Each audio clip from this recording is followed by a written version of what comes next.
क्या केवल ताकतवर होना ही जीत की गारंटी है, या फिर बुद्धिमानी और सूझबूझ सबसे बड़ी ताकत होती है? आज की पंचतंत्र की कहानी हमें यही अनमोल सीख देने वाली है। तो आइए शुरू करते हैं कहानी शेर और चतुर खरगोश। एक घने जंगल में एक बहुत ही शक्तिशाली शेर रहता था।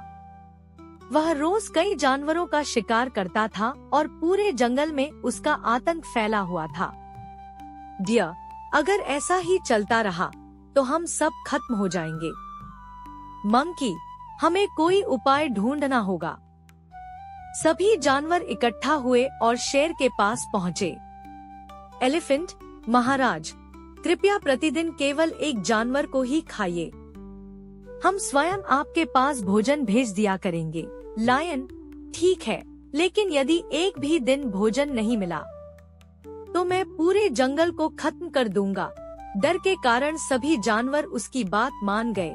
कुछ दिनों बाद भोजन के लिए छोटे खरगोश की बारी आई।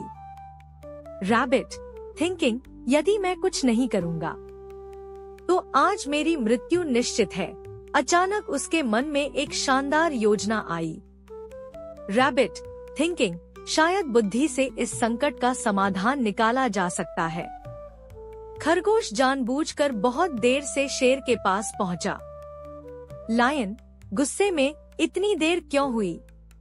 रैबिट, महाराज, रास्ते में एक और शेर मिल गया था। लायन, क्या कहा? दूसरा शेर। रैबिट, उसने कहा कि वही इस जंगल का असली राजा है। उसने मुझे आपके पास आने से भी रोक दिया था। लायन, गुस्से में, मुझे अभी उसके पास ले चलो। रैबिट, थिंकिंग, यही मौका है। खरगोश शेर को एक पुराने कुएं के पास ले गया। रैबिट, महाराज, वह इसी किले में छिपा है।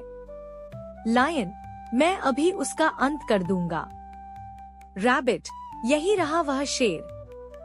शेर ने कुएं के पानी में अपनी ही परछाई देखी। लायन, दुष्ट, बाहर निकल। गर्जना, शेर जोर से दहाड़ा। कुएं से अपनी ही दहाड़ की गूंज सुनकर वह और भी क्रोधित हो गया। लायन, अब तेरा अंत निश्चित है। गुस्से में अंधा होकर शेर सीधे कुएं में कूद पड़ा।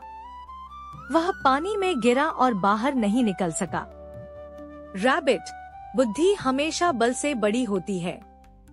छोटा खरगोश सुरक्षित जंगल लौट आया। उसने सभी जानवरों को पूरी घटना बताई। रैबिट, अब हम सब सुरक्षित हैं। एलिफेंट, हमारी जान बचाने के लिए धन्यवाद। पूरा जंगल खुशी से झूम उठा।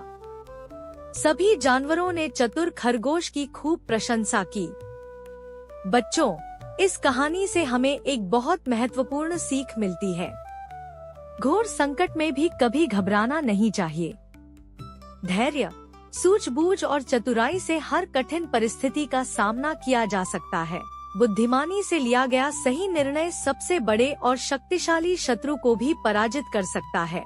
अगर आपको यह पंचतंत्र की कहानी पसंद आई हो तो वीडियो को लाइक करें, अपने दोस्तों के साथ शेयर करें और चैनल को सब्सक्राइब करना न भूलें। फिर मिलेंगे एक नई रोचक और प्रेरणादायक पंचतंत्र कहानी के साथ। धन्यवाद।